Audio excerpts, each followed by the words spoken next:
ఎవరన్నారయ్యా నువ్వు లేవని, ఎవరన్నారయ్యా కనరావని, నిన్ను నమ్మిన భక్తులకు నిజమై నీ ఉన్నావు, నిన్ను కొలిచే కన్నులకు కనిపిస్తూ ఉంటావు.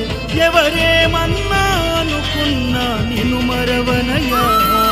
శరణమయ్యప్ప స్వామి అయ్యప్ప.